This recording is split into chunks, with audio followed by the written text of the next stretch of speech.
he gave me a check for $1 million. And he's like, look, go to China and start a chandelier division. Chandelier division? Chandelier division. Specifically. I am a 19-year-old boy who has no interest in chandeliers.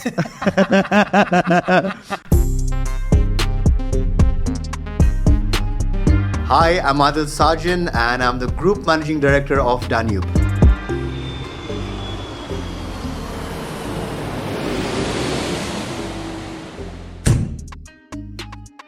رجعنا لكم وحلقة جديدة من البودكاسترز اون تور واحنا في دبي. وبما اننا في دبي فاحنا قلنا ايه نغير العربي شوية نخليه انجليزي. فبما ان دي هتبقى اول حلقة في حياتنا نتكلم فيها انجليزي فلو سمحتوا اللي بيفهم في الجرامر ما يطلعش عينينا بعد اذنكم.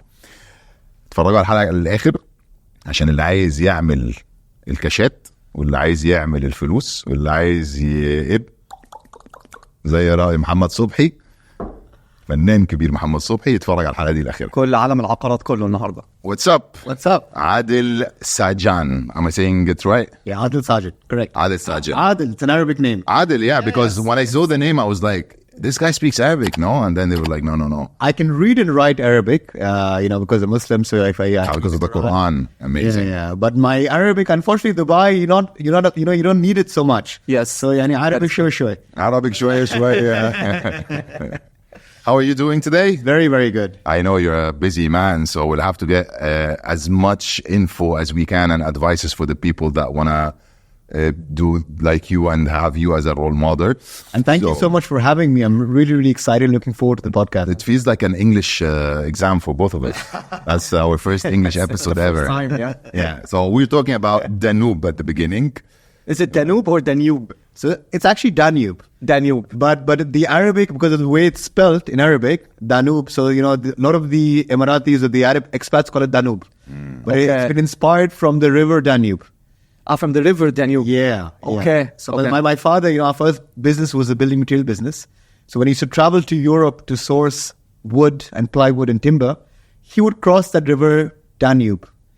And that's how the name came about. Danube River. Yeah, Danube River. Yes. And I'll tell you an interesting story. I never thought about it too. I'll tell you the funny story. So 30 years ago when we registered our company, that time, they were like, no, it has to be an Arabic name. And my dad really, really liked the name. So then he asked his local partner, like, what do we do?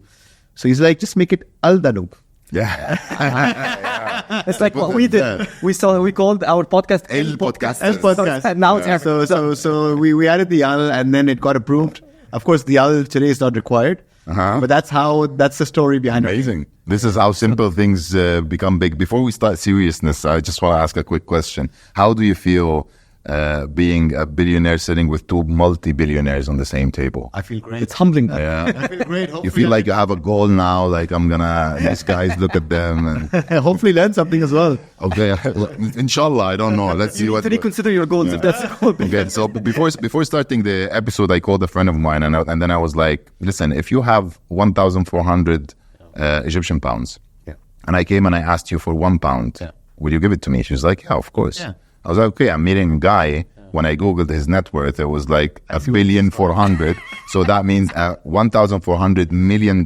So if I told him, give me $1 million, I think it should be fine. We'll discuss after the podcast. All right. On the streets. I'm good. That was my questions for today. Yalla, go ahead. So once we came to Dubai and every single person we talked to, they always tell us that Danube was one of the main reasons and they helped tremendously in building Dubai. Yeah. And I was like, how can one group just basically help building an entire country? This is the truth. These guys actually built this whole new infrastructure. And so I know that your father, who actually founded the company. Correct, 30 years ago. I wanted to introduce to our viewers, how did this whole thing started? How did Danube actually build the modern Dubai? Well, first of all, I must say your friend is being extremely generous by saying that. If I have to give credit, I will give credit to our leaders, His Highness Sheikh Mohammed bin Rashid Al Maktoum. I've read his book, also Sheikh CEO, and of course all the other government, officials, and Sheikh Mohammed bin Zayed.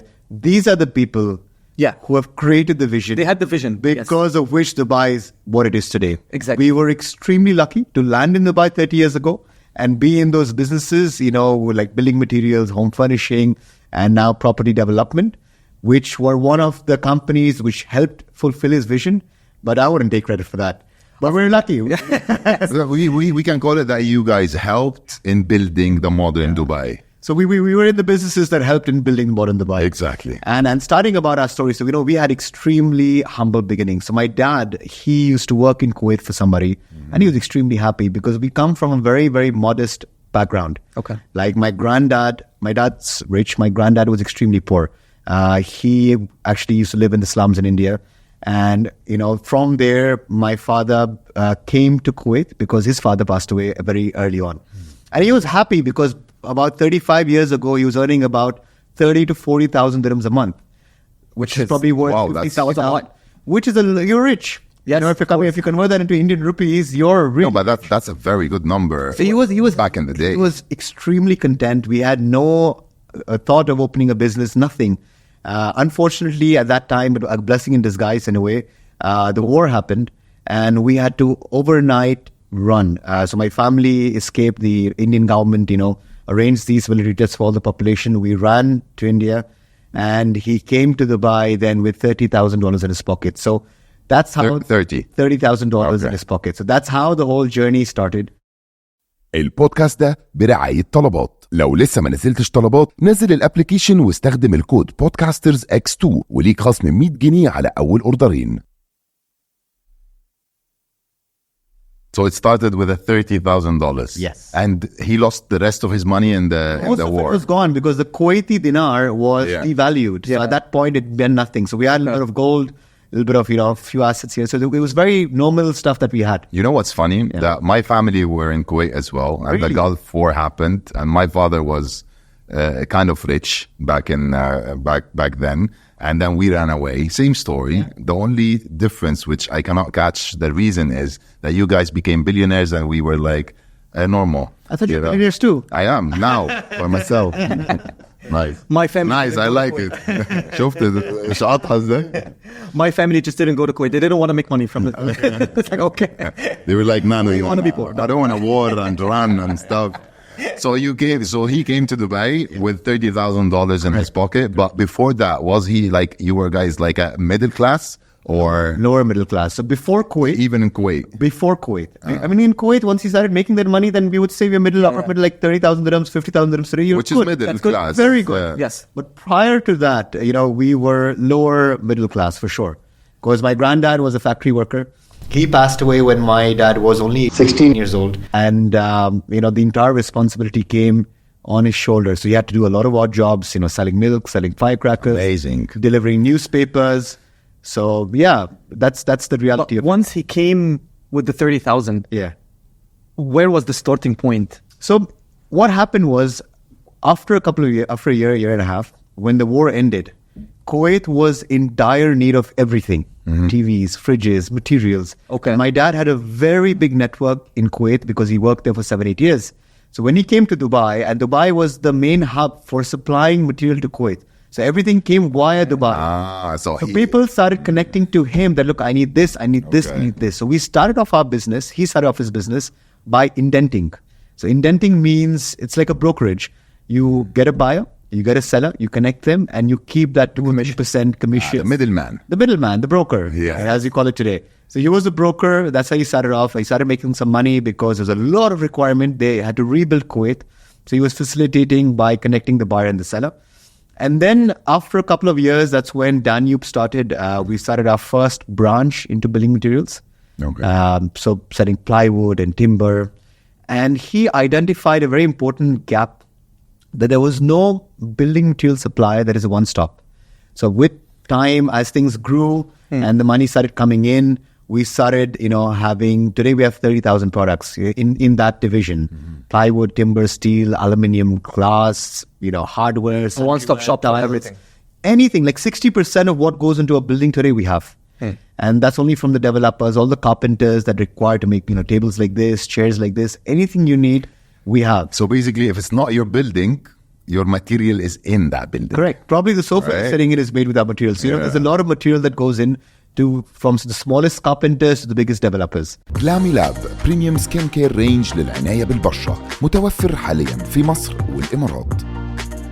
I love how the story started, and I love the part because I'm gonna ask about it later on about your grandfather and then your father. And I have this thinking about this thought that it's always generations, and you are actually stuck in a very when you see it on a book, you're stuck in a very bad generation because you're the second generation after the first who did himself out of zero. You know what I mean? So it's always you who get maybe in school. I don't know. I would guess you would be like, you're born with a golden silver spoon. You know what I mean? It's always the second generation, even if he's a hard worker.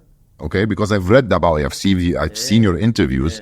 I know you're a hard worker, but it's unfair. You know what I mean? Like people think. So my view on this is, yes, I've got this many times. Maybe he has a silver spoon because, you see the cars, you see this.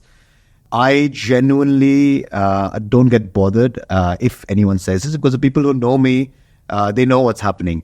And I can tell you, of course, we have the luxuries, but there's nothing silver about that spoon when it comes to work. It's a lot of pressure. He's strict, huh? Work-wise, but I'm grateful. I'm so grateful because I'm the only child, and I'm so grateful because I have this beautiful opportunity where I can create so much value to people, to employees, to clients. Because I have that, I'm in that position, and so I'm happy, to be in that platform. I'm not ungrateful at all. In fact, I'm lucky, alhamdulillah, to be given such a beautiful platform. But work-wise, my dad has been very strict with the upbringing. So plus or minus, but in work-wise, it comes with the package, right? You can't just say that I want cherry-pick the good parts. You got to have the struggles as well. So he put me to a lot of early struggles from the beginning. So I remember when I was 13 years old, my friends would be having slumber parties, relaxing in the summer holidays. And you can imagine it's so hot right now. Oh, yeah. June, July, August, 3 months, 8 to 1, building materials showroom. I had to be in the yard. So the yard basically is an open yard. What yard? So it's a building. Outdoors. Yeah. So we have our building material shop, which we used to have our yard. So we have indoor and outdoor. So I had to be in the outdoor yard and, working with the blue collar stuff, which I loved. But the only part I didn't like was the heat because it was so hot during the time. God. And my manager, my dad gave him strict instructions. He has to come in a tie. He has to reach 8 dot. And he has to wear the warmest clothes. No, they're not warm. And no sunscreen. No sunscreen. I would literally carry every day 4 shirts. 4 shirts every day. Wow. My mom and mine, I would, come back with the red, tomato face coming back. And, but my mom and my dad would fight every day on this. And my dad said that, look, everything else, you can do what you want, but when it comes to work, leave it to me. Let me manage and, build his foundation the way I see fit. But I got a salary though. I used to get paid 500 dirhams a month, which was again a lot of money. Yeah. 20 years for 13 years old, of course. Oh yeah, yeah. So I enjoy the salary part of it, but looking back, that whole journey of 3 years I worked in the warehouse. 1 year I worked selling steel to AC fabricators in Alco's. 1 year I worked in Media City, making our first catalog. 1 year I sat in my dad's office just seeing how he deals with people. Now, when I say 1 year, I mean the 3 months in my summer holidays during school. Next to studies. 13, 14, 15, 16, 17, 18. So those 3 months, summer holidays. So all my summer holidays were extremely productive. Mm-hmm. So I think that helped me a lot. So no summer vacations and... we used to travel when we had to travel. Just a couple of days. It is a family business at the end of the day. So I of course, I could travel. But when I was in town, 8 to 1, I had to be at work. But for real, how did you feel? For real. I liked it. Honestly. Honestly. You're 13 years old. Your father is well off and everything is amazing. The money is there. Your mother is pampering you. Family's beautiful. You know what I mean? And then Dubai in the summer is unbearable, bro. I cannot, when I used to work here, it's like 3 months of the summer, I'm out. Yeah. I don't. So how did you really feel inside working and knowing that if I didn't work, nothing would happen? I enjoyed business. Not business, but I enjoyed, so for me, my strength is numbers, I love all of this. Mm-hmm. So I used to go when I was 6, 7 years old, just sit in my dad's office, just see what's happening. I would make some graph for him, thinking I'm adding value. But that's indoors in the AC. So barring the heat part, which I'm not going to say I loved it. Of course I didn't love it. Barring the heat part, I liked it because I was learning from the grassroots of what is a veneer, what is a plywood, what is 12 mm, what is 18 mm. All these technical things which you don't get as much when you're sitting in an AC office. You've got to learn from the carpenter. What does the carpenter need? Why is he buying it? So many things, you learn on the ground, and it gives you such a big head start.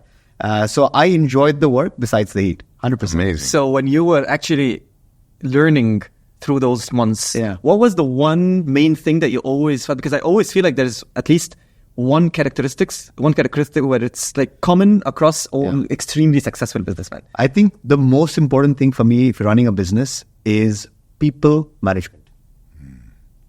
If you can win people, you can win the world. I truly, truly believe this. You could be, having all the knowledge in the world, but if you don't know how to deal with people, you're going to fail. So understanding people, making them, as efficient as possible, understanding your clients, understanding people and dealing with them in a smart way. Yeah. I think that's the single most important thing in running a business. So you can actually tell them about your vision, being able to actually lead them to get that vision done. See, telling about a vision is one thing. It's extremely important. To make that vision successful, you need extremely smart people. But the problem with extremely smart people is they don't get along with each other. So your job... Because they want to lead. Because everyone's, the ego comes in. So, you need to know how to manage, create that work culture where teams get along, where they are, at their max potential, giving that respect, giving them that empowerment. That's critical to be successful. Critical. Even in life, I'm just saying, even if you don't have a business, you're working somewhere or you're in your friend circle, if you don't know how to deal with people, you'll always, have clashes, have this. So I think, that's something very, very important. But it's also hard for someone, specifically someone that's running a group that big, to actually be able, because a lot of people don't want to hire people that are smarter than them. Oh, why not? For me, it's the other way around. You have to hire people who are smarter than you. That needs a lot of maturity to actually be able. You have to hire people who are specialists, who are smarter than you. Okay, you got to have the general vision. If I'm hiring any department, you have to hire people who's adding value to the room. Because if you're smarter on every single topic, I don't need that person. Exactly. If you have a yes man who says yes to everything that I say, it's not going to work. Your growth will be limited. So if you want to have that 10x growth, finding the smartest people and then empowering them and then, creating that good environment, that's the most important thing for running business. I think as well what Kareem is saying, like, when a guy goes to marry, and then they always say, don't marry a girl who's richer than you, because it's always about the emotions and the sensitivities and that she's more successful. I think it's on the same path, like, don't hire someone smarter, which is, of course, very stupid. I can tell you, if you want to have a scalable business and if you want to make it... Absolutely. It comes down to this. Getting the best people and, creating that. In the US, so in the US, I have a consulting business where I actually help a lot of high profile families in order to grow their companies and stuff like that. And usually, especially the second generation, when they come on board, the biggest struggle that I have when I actually is just trying to basically work with them is that they don't want to hire a lot of really smart people around them, 100%. So strange. This is an important thing. I remember, so I'll tell you the story before this. So after the whole summer internships finished and I was in university, I was 18 years old. And that's when my whole family business thing, my dad is like, look, study in UAE. And so I went to the US, study over here and work at the same time. And he gave me a check for $1 million. And he's like, look, go to China and start a chandelier division. Chandelier division? Chandelier division. Specifically. Yeah, because we had just started our retail business. He's like, start a chandelier division. So I'm like, what do you mean by start a chandelier? Like, I have no idea. I am a 19-year-old boy who has no interest in chandeliers. Now you want me to start a division. How do you do that? So he's like, figure it out. And then I went there and then we had this one translator we had just hired. So she was new, I was new. So there's a city in China called Guzhou, which is close to Guangzhou. And that particular city supplies to 70% of the world's lighting and chandeliers. 70%? 70%. That one city, it's like city like Dubai. All it has about 10,000 shops and 6,000 factories of lighting and chandeliers. So they have like 30 malls, only chandeliers. So it's the chandelier city. It's a chandelier city. China, man. China is a Unbelievable. different world. Unbelievable. It's a different world. But 70% of the 70%. world's Lighting and systems chandeliers. are you But it makes it so easy for a buyer, right? You just have just go there. shop to shop to shop, and The Chandelier land. literally chandelier land. So it started off with that, and of course now I've gone to so many buying trips around the world. So, but coming back to your question, when I entered the family business full time, so we had this retail business when I graduated from university. So I had done buying, sales, warehousing, logistics, finance, marketing. I had done a little bit of everything. So finally, when I graduated, my dad asked me, "What do you want to do?" And I had two. When I wanted to join the family business, so in that regard, I had two options. One was we had our building material business. We were doing 1.6 billion in revenue, profitable, very good. And we had our retail business, which was new. We just started. We're doing about 100 million in revenue. But the problem in that was So bad. we were losing 10 million per year on it. So there was a cash burn going. And my dad was fed up. It was like a 10%. We were losing 10 million every year. And my dad was fed up with that business. And he's like, look, I want to shut it down. So the easier and the obvious route would have been join the building trade business, live a nice life. Yeah. It's doing well, it's good.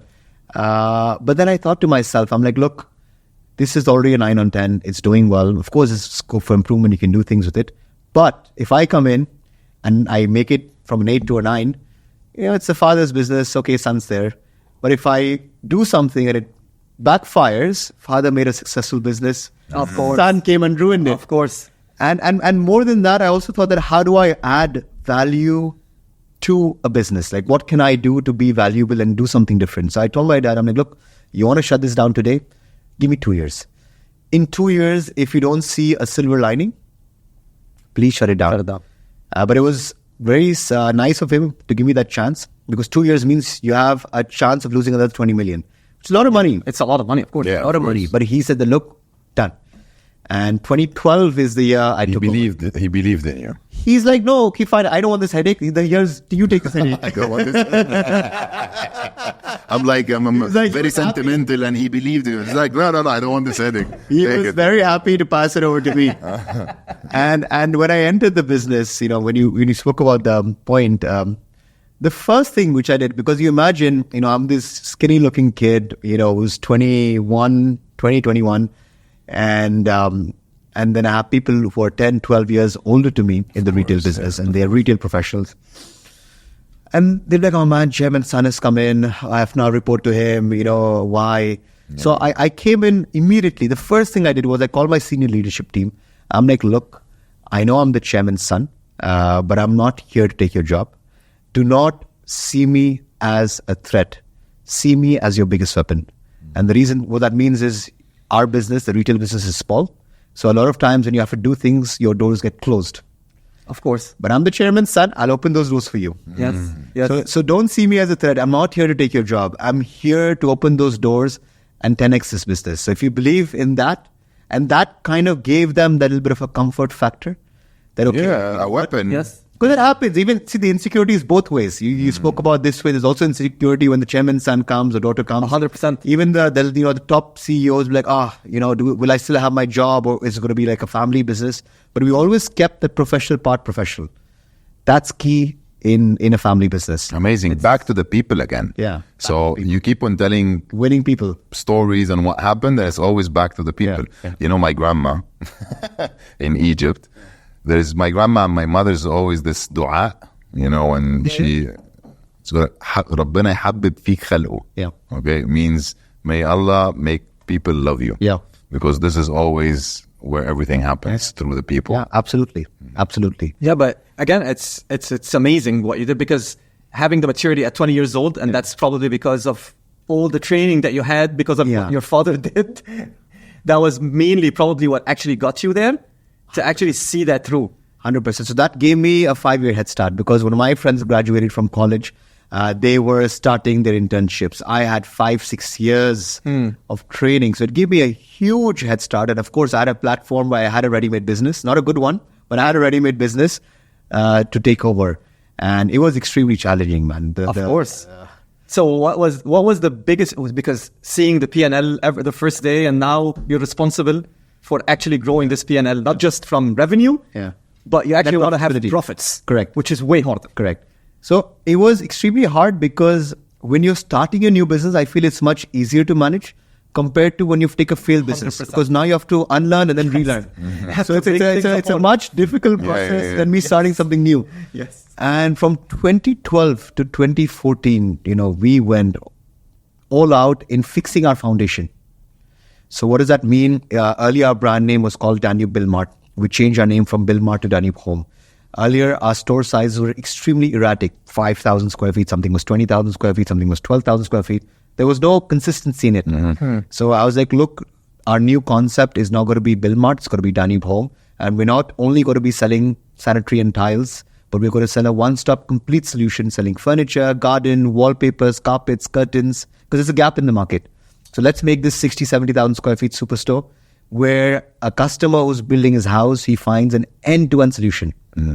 So we changed the concept completely. I stopped all local purchase.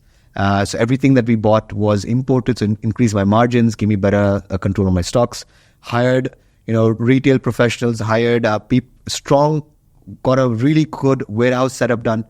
Now, these all things might sound basic for somebody who's in the retail business, but this was hard for us because we're coming from a building material background. Yes. So it was very important to make the foundation right.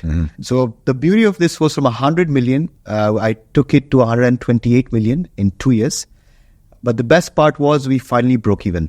Finally. Ah, really? So 28% up and growth, and we broke even the business. But my dad was extremely unhappy. I said, "Why are you unhappy?" Unhappy, yes, unhappy. So I said, "Why are you unhappy?" Top line. He's like, "You've only grown by 28%.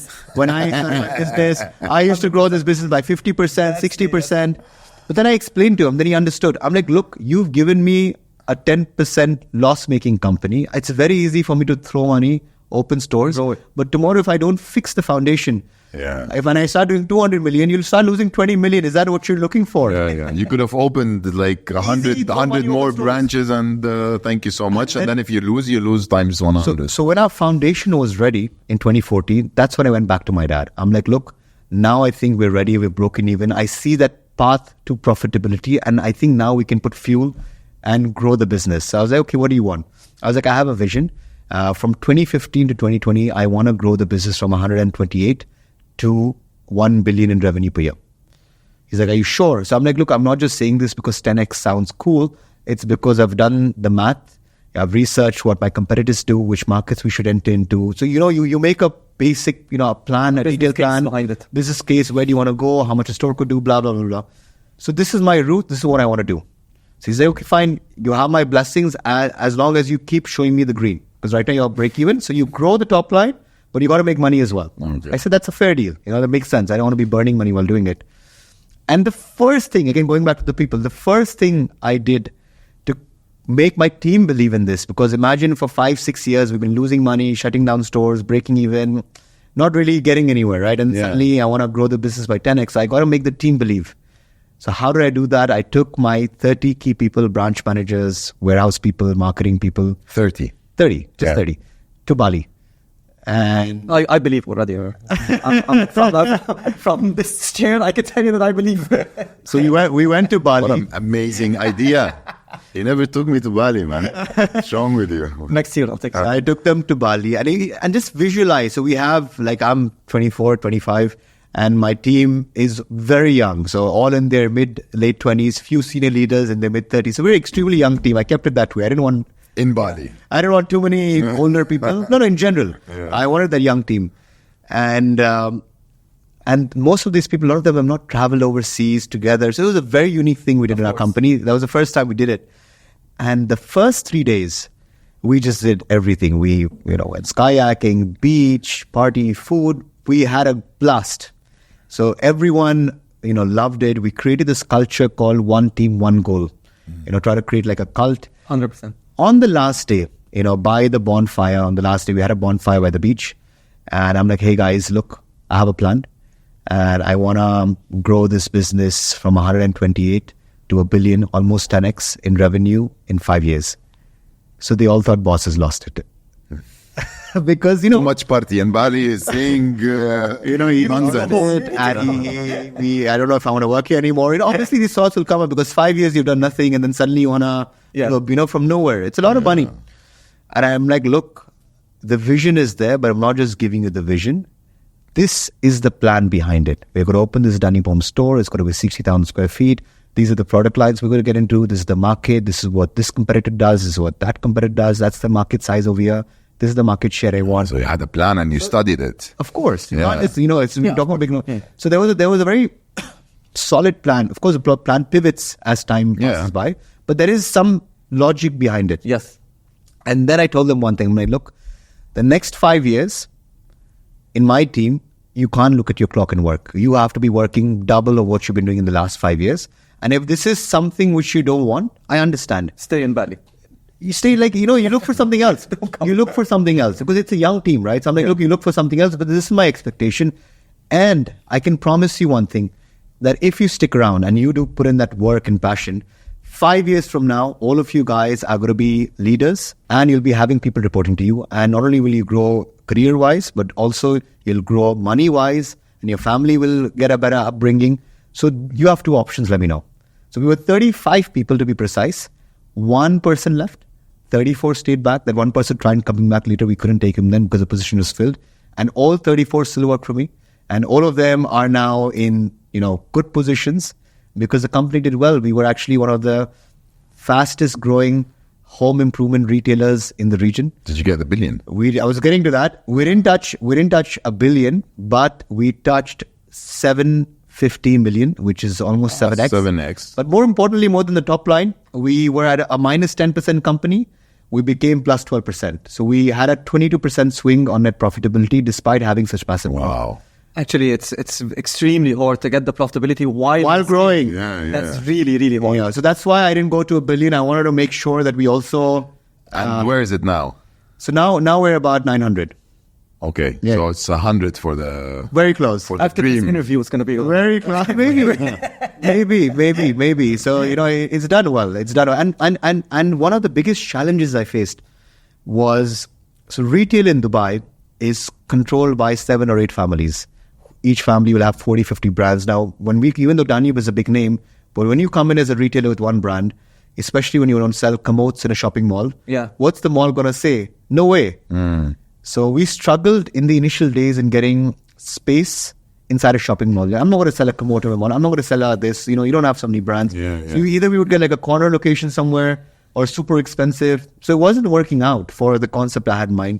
So we pivoted and most of our showrooms we made standalone so that we could have bigger size showrooms and, we could do whatever we wanted in it. And we could have that reasonable rent so that I don't have to charge a premium to my customers. So that worked. Today, of course, the malls want to have us because they've seen what's happened. We see the way that we market. It's a completely different story. But what I'm trying to say is sometimes in life, you will have roadblocks. Things don't go the way you imagined it. But you got to find ways around it as long as your vision is steady. Yeah. That's very, very important. Did you find any challenges moving from a business to business type of business during the Danube construction and then moving to home, which is a completely business to consumer? Retail is very different because retail is so much more about detail. So you have to look at every single thing. It's all about, having really good data science teams. You ought to make sure your buying is spot on. You have so many different products and everyone has a different choice. So every single element and your warehouse and delivery is very important. Okay. Especially when you're delivering furniture. So it has to be fast, the quality should be good, your quality. So there's a lot of different angles to it. I mean, the fundamentals of business are the same. Your people should be happy and your customers should be happy. If you get these two right, you're going to win. But it's a different side to it. Because I always found it challenging, especially in the market of Dubai. Yeah. Because a lot of people come and go. Yeah. They come for, let's say, 5-6 years. Transit city. And they leave. Yeah. In order to build a brand that actually is a consumer brand is extremely hard. You need to market to multiple nationalities. You need to market 24/7. It needs to be such a big brand name to the point that I land in Dubai and the first thing that comes to my mind is I'm going to go buy my stuff from there, right? But can I tell you something? It's actually the other way around. Really? Out of the 20 markets I'm in, Dubai is the one who does the best. Really? Yes. Because Anything you cater for, you'll find someone that likes it. because you have so much increase of population every year. Okay. B, the disposable income in Dubai is very high. C, the having a good nationality mix is not a bad thing. So you don't need to be selling everything. You got to have your 3-4 things you specialize in. Okay. And that set of customers come to you. Okay. Right? So, it's a big market. And D, another reason that it worked for us was, I'll share a secret. A lot of the Emiratis living in UAE, Dubai or Abu Dhabi, they have given a land by the government and they're given money to build a house. It's a scheme the government does to make the livelihood of Emirati families better. Okay. We are the only home retailer that gives the end-to-end solution. So today, if somebody has to make a house, we start off with the sanitary, the tiles, the electrical, the hardware, the flooring. Then we move on to the furniture. In the furniture also, we have the parquet flooring, the customized curtains, the wallpapers. So we have all the finishings. Then we have the garden furniture. So when somebody really wants to make his whole house, we give the free designing service. He has nowhere else to go. I was just gonna tell you should have like an interior designing team in your company. And we one thing which I also And you do it for free. One thing which we, as a unique point, was most of the designers, when you go to the retail shops, they will say, okay, the designing is free, but you got to pay 300, 500, 1,000, 2,000 dirhams upfront. And if you purchase, we cancel it. Okay. We don't do that. We're like, do the designing and you can shop from the door next door if you like it. Because our pricing is very reasonable. So we don't charge so for customers like, wow, you're not charging me anything. I can make whatever design I want. But the interesting factor over here is 90% of people who have spent that time making the design actually end up buying with us. Yeah, Of course. A 10% don't, but that's okay. I have an evil plan. We get the drawings of our houses and stuff in Egypt. We go to them. Tell them this is Wallah in Dubai. They do the interior design. We go back to Egypt and we have a free interior design. Amazing. You're giving your audience a lot of ideas now. Yeah. Speaking of audience, now our audience has a lot of Gen Zs and young generations, and for some reason we know that our people, the taste is different, and the way of thinking of the new generations is different. They want to get educated. They don't care much about the celebrities as much as entrepreneurs and that kind of stuff. When you're telling each story now about a successful business, you keep on saying the gap. The gap. White space, I know the word gap is easy and everyone understands it. It's a gap in the market. Something is missing.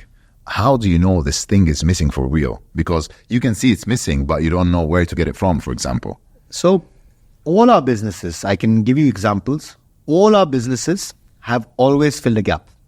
Like when I spoke about the building material business, that time nobody had a one-stop shop. We came up with it. When we started the home business, if I would have just copied what the other furniture retailers were doing, I would have failed miserably. Because how do you compete with somebody who has... So I saw that, okay, if somebody has to make his house, he has to buy sanitary or tiles or garden furniture, where does he go? Either you have extremely expensive brands or you're going to a Data Market or Dragon Mart. What's the middle? So you see that. And I realized that when we were furnishing a house in Marina, we had a designer, we had to go to 15 shops. I'm like, why is there no single one-stop solution?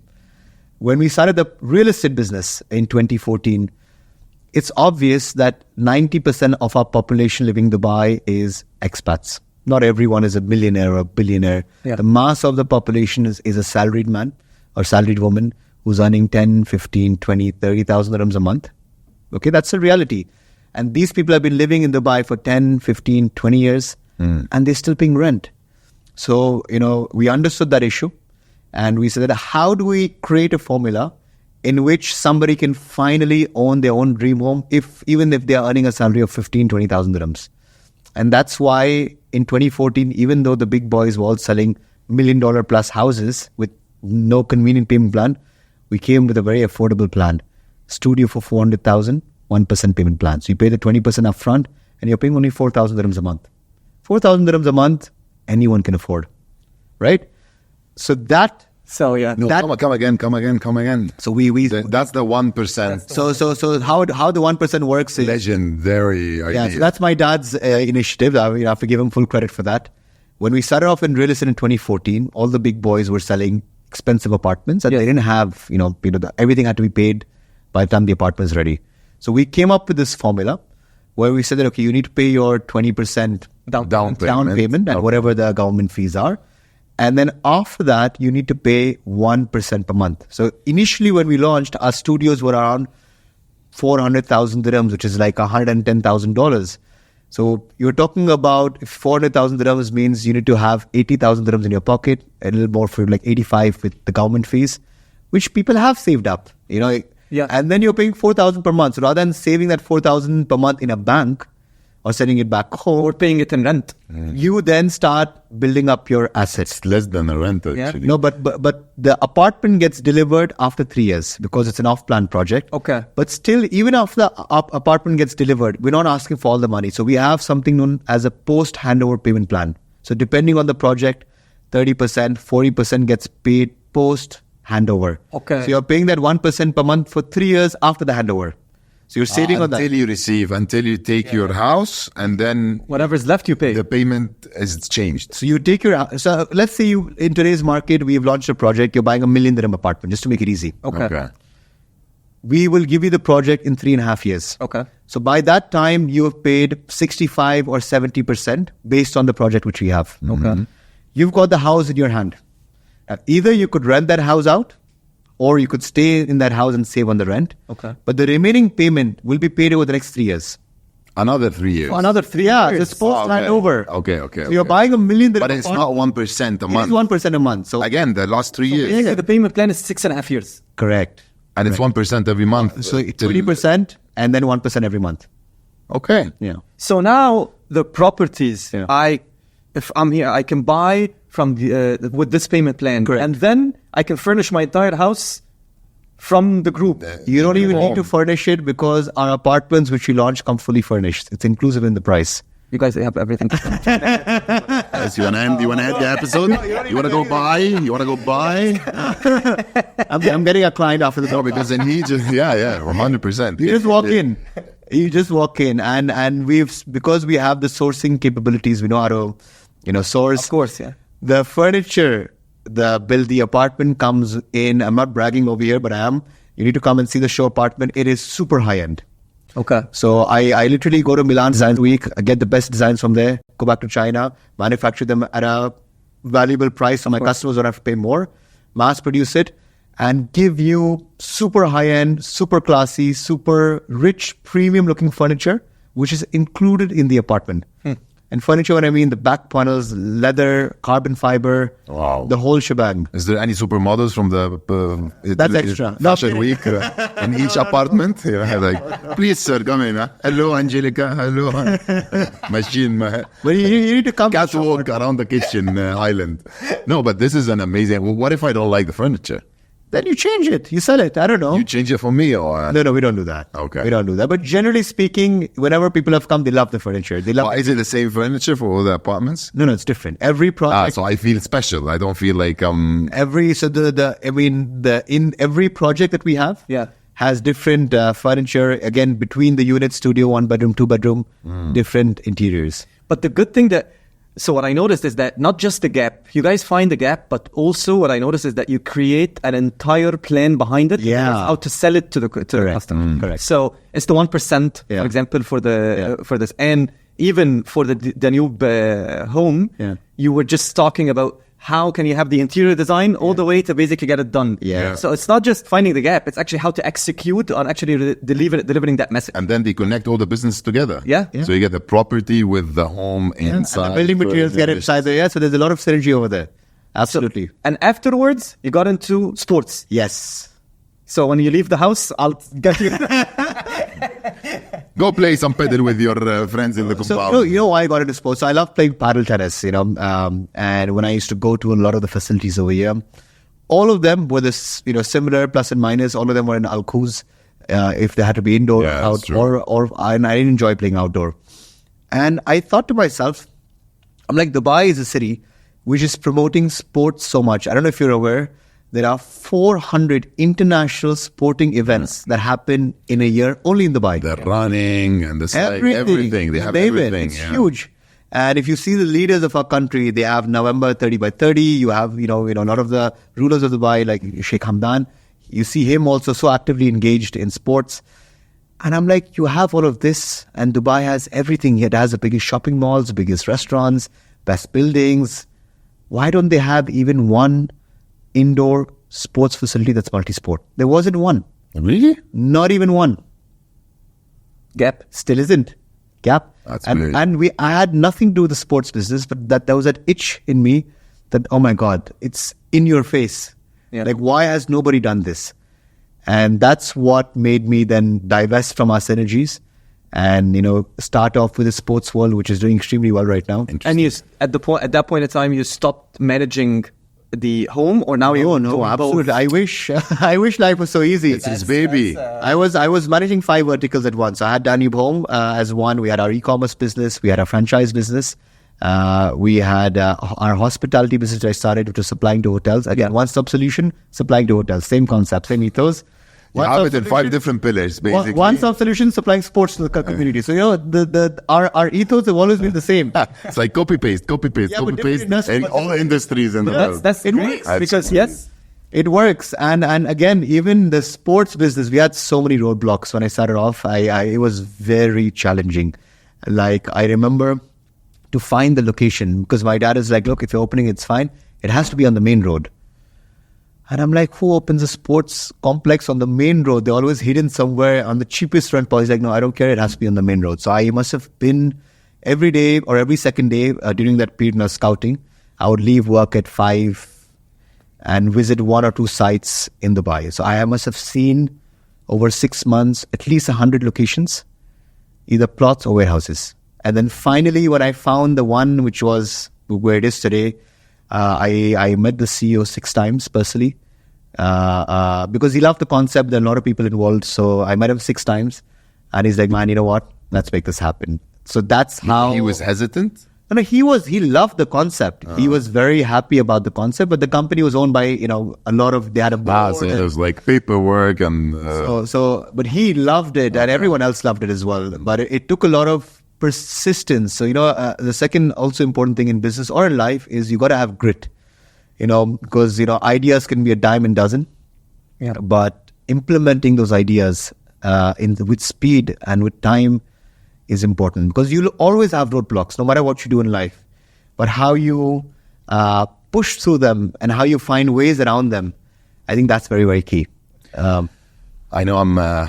sometimes I become a little bit persistent about something, and I want to go back to the gap again, because I love the way you think and how you implement to fill this gap, how you implement it. But because of people watching us now, millions of times, me and Kareem, for example, when we were young, we found a lot of gaps just because we wanted to do something and we didn't find it, right? Yeah. How do you know that this gap you found is the right business to fill? Do you know what I mean? Like, a lot of projects you start and then they fail miserably. We've had failed businesses also. So first is, honestly, when we invest in businesses, we try to find synergies in the business. The sports world was one of the businesses that was not. So like the hospitality business, the same problem we found. We had so many fragmented suppliers, started to speak to hotels, and we realized, okay, it's challenging because you got to go for X to this, for Y to this, to C for this. I'm like, why?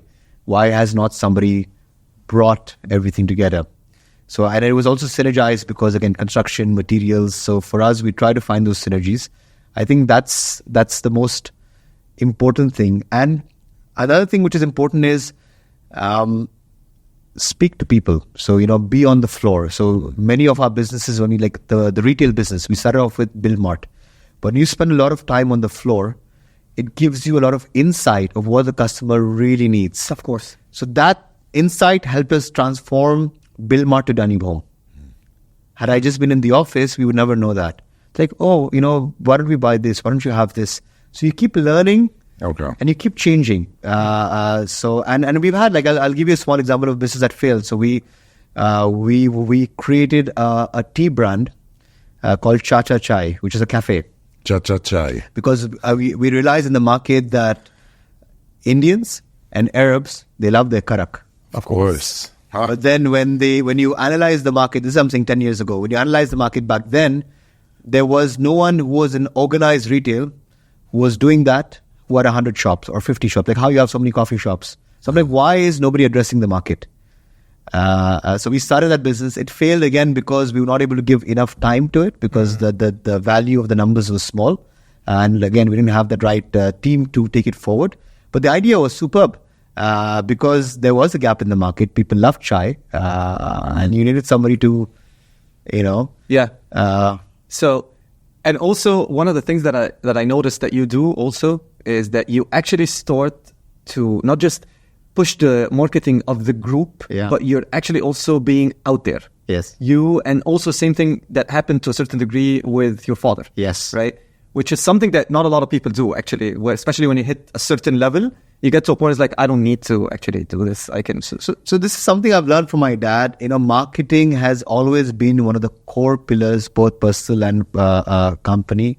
And it's been one of the reasons behind the success of our company. Yeah. When we were a small building material company, we didn't have big budgets. And in fact, who in building material even markets? Like if I ask you today, name me 3 building material companies in Dubai. Can you think of any? Yeah. It's hard. Like most people, it's hard. Like most people will not be able to name 3 or 4 unless you're in the industry. Exactly. Yeah. But even though we were small, even though we were in a pure B2B sector, we used to market even back then. But it's just that we had to find creative ways of marketing. So what my dad did back then, which I loved, a very good idea, was we used to have these, back then the cars used to have the wheel covers. Okay. So we would buy, make 20, 30,000 wheel covers, go to public areas and put on the wheel cover with the Danube name on the car. And if somebody didn't like it, they would take it off. Yeah. Most people didn't mind it because it's covering the wheel, it's protecting the wheel. What's wheel covers? The wheel, remember when it's the wheel behind the car? It looked back. The one in the back. Yes. Like for the Jeep or So, safaris. Before, like 20 years ago. Yeah, of course. Yeah. 20 years ago, most of the 4 wheels used to have wheels at the Yes, back. 100%. Yes. So we just printed the wheel cover. We would send people and start putting it up. Marketing and stuff. And it was brilliant because anywhere on the road you went, you just see Danube. And we spent nothing on it. That's so smart. Few people didn't like it, they took it off. That's fine. But a lot of people didn't mind it because it would protect them. Yeah, of course. So it became like free branding. Then we would have, That's smart. we would have these rundown vehicles that were like, normally what happens is after 5 years, when your vehicle gets finished, you want to sell it. What we would do is we would brand that vehicle fully and then park it at a 4-way intersection of a signal. So anyone passing that 4-way signal, they would see the Danube branding. So, of course, now we have the budget, so we spend in the official manners. But what I'm saying is, there's always marketing, again, marketing is very important. Street marketing. If you have money, it's easier. If you don't have money, there are many, many ways. And especially in today's age with social media, a kid living in Africa. Of course, yeah. Like look at Khabi, he's one of the most... oh my God. Oh my God. So the beauty of social media is anyone can be seen and be presented to the world. And that's super, super important. So it's much, much easier today than it was 20 years ago if somebody doesn't have money. I heard now that there's a story that you jumped off of a building. Yes. A part of marketing. Yes. You took it to a whole different level now. A building? Yes. Well, a plane. Plane. A plane? It was a plane. I know that you did skydiving jump. So it was off a plane. Correct. Okay. So when I joined the real estate business, I wanted to create some noise. And we had this project called Bays 101, which we launched in January. And it was like 101 floors, your apartment in the sky. So I wanted to have like a sky theme. So I was like, how do I create something viral or something different? And, so I approached Skydive Dubai. They were extremely helpful and, facilitating. And we were actually the first real estate developer in Dubai. So I jumped off the plane with that massive flag of Bays 101. So, and then I used that because I started meeting the brokers after. So I would go to different broker companies and I would play that video. And I'm like, look, this is day 2 at Danube Property. So they loved it. It was a very good way to connect and create that, okay, this is who Mr. Rizwan Saad is in real estate. This is what he is. So it was a nice, good, and it went very viral. People appreciate it. I got a lot of messages for it. So yeah, you got to always keep thinking of different ways of being noticed. Very, very important. Are you more towards loving social media or a little bit scared of social media? Because it depends. I love it. I personally love it. I think it's great. Of course, there are a lot of private things of family you don't want to post at times, but I think it's a beautiful medium. I think social media is extremely powerful.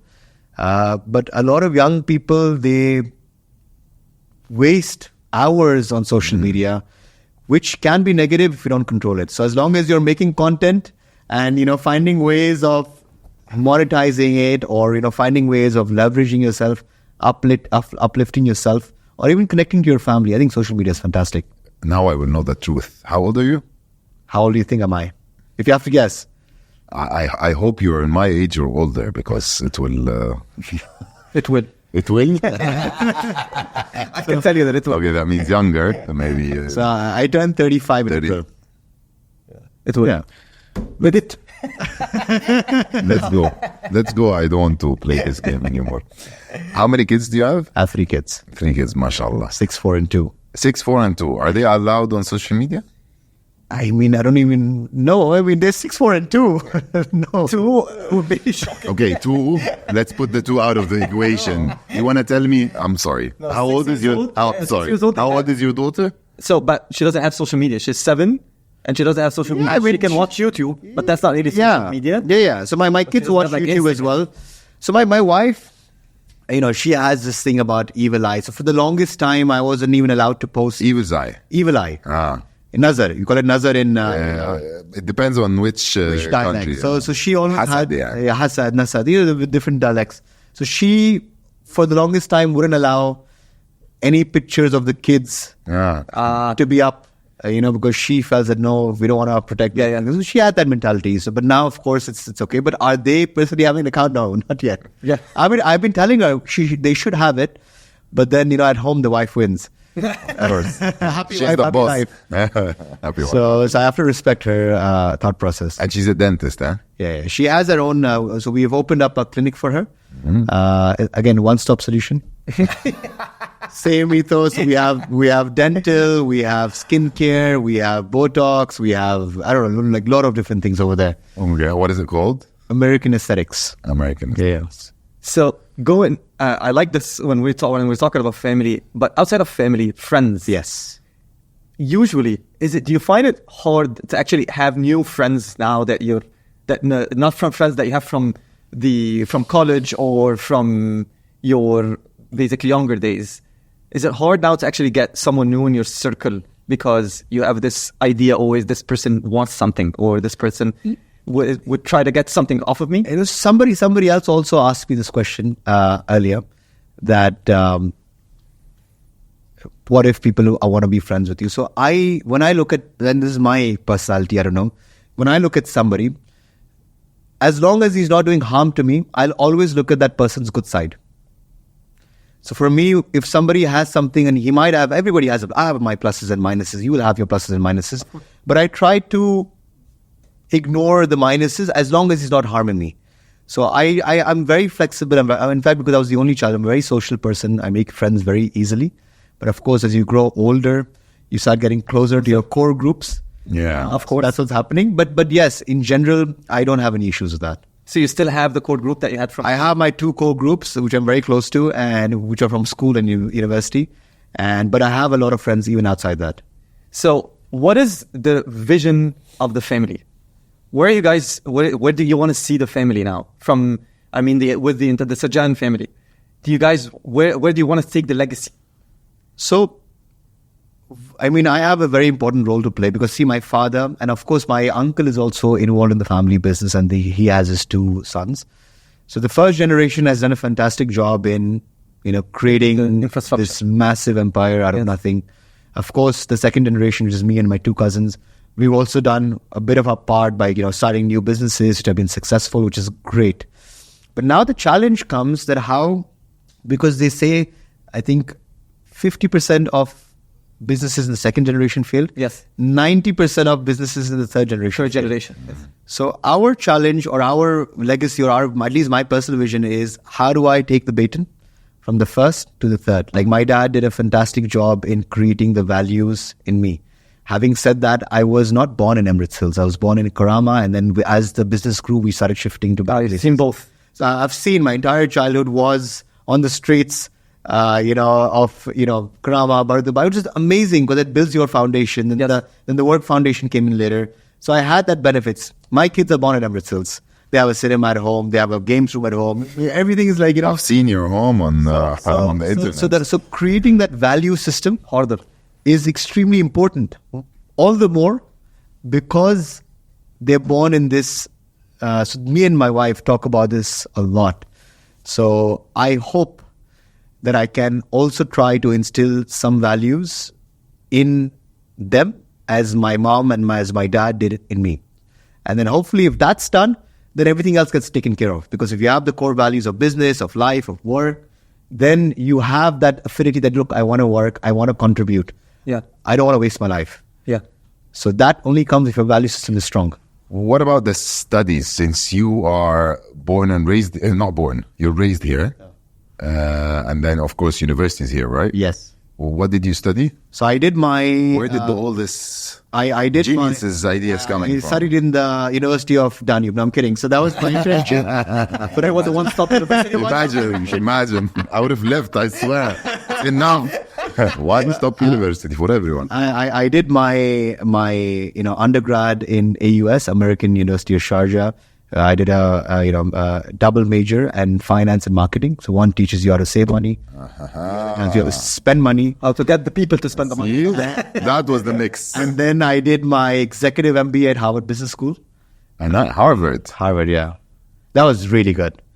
That was excellent because the kind of people you meet over there and the kind of cases you teach you, it's a different concept. Are they all geniuses like we imagine in Harvard? They come from, so the particular program that I did was called OPM. It's called Owners and Presidents Management Program.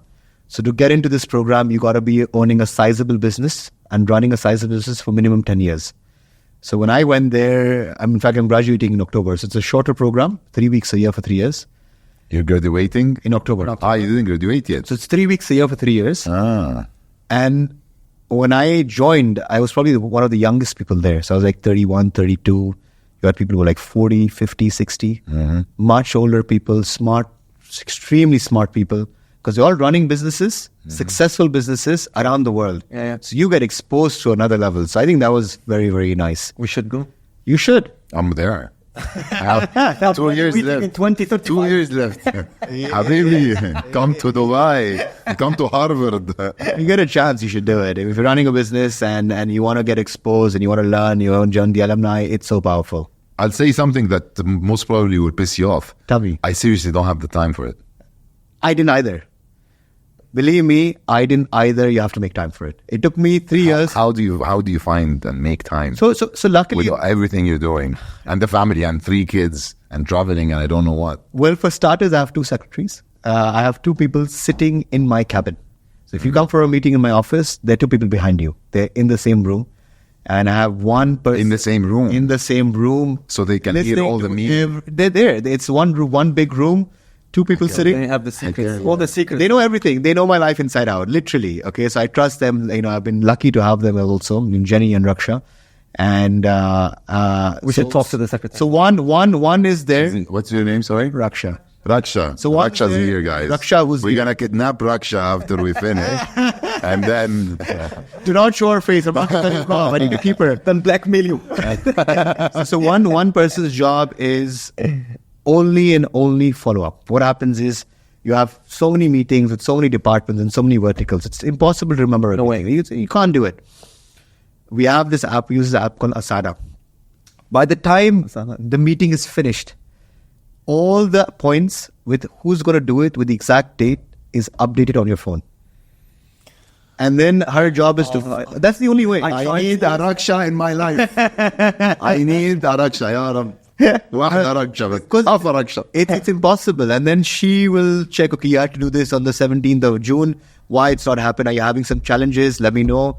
Doesn't happen, I get the message. Then I call, why didn't it happen? What happened? So that's the way how everybody's on their toes. Nice. And because if you have a meeting, you talk about 5 points, but if you don't know who's going to do it and when it's going to happen, that's not what happened.